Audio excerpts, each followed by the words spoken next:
Hey, what's up everyone? Today I wanted to talk to you about the new Lomography color negative f2 400 ISO. This is a pretty strange film that came basically out of nowhere, but from what I read, Lomography kept this film, that they bought a large stock of it when it was going out of production, and they kept it in like barrels for years to try and age it.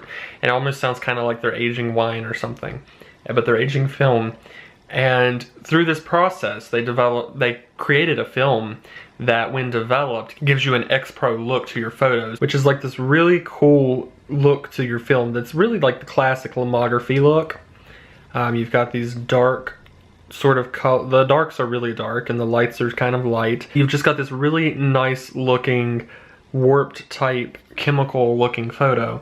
And X-Pro has a look of its own. Like if you've ever seen an X-Pro photo, you'll know it by that specific look. Now, something about this film that I personally didn't like was a horrible process trying to order it. Their website had many issues with people placing orders, and I was finally able to get through after like 5 attempts. And I thought maybe that's because of the high demand, but they know how these things work. They have done things like this before Lomography has, so they kind of should have been able to anticipate that. Aside from that, you can't just buy one pack of film. When I ordered it, now they might change this, but when I ordered it, the only options were a 5-pack and a 10-pack. And I think that's kind of tricky on Lomography's part because they know people want this film and they know collectors are gonna go crazy over it. And they've only got a limited stock, which is kind of, if you're gonna sell it to where everybody can get one. You know, most people can shell out $5 for a roll of film, but not necessarily 35 or 50 or whatever the 5 and 10 packs cost. But I really wanted to get this film, and I haven't bought any experimental type films in a while.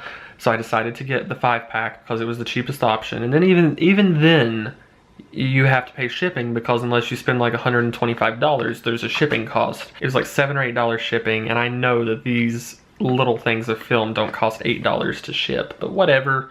That's Lomography. If you're gonna order from them, you can expect some quirky things like that. And there are a lot of things they really need to work on with the e-commerce part of things. I've never been to the Lomography store, but I know a lot of strange things going on their website store. So I bought this. I'm really excited to shoot it and test it out. Let me know in the comments section below if you've even heard of it.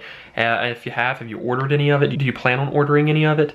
I already have a roll of this in my Fuji Class W, and I cannot wait to actually get some really cool photos and shoot it. I don't want to just waste it, where it is sort of a limited thing that might not be around forever, might not exist past the selling point. I mean, once they're sold, according to Lomography, that's it. So it also makes me wonder why Lomography isn't taking their own film and aging it in the same process while we're sort of out. I mean, 4 years from now, they could have another batch aged of their film that they produce, and it would probably have some really weird, cool attributes to it. But I don't know. What do you think about these types of film?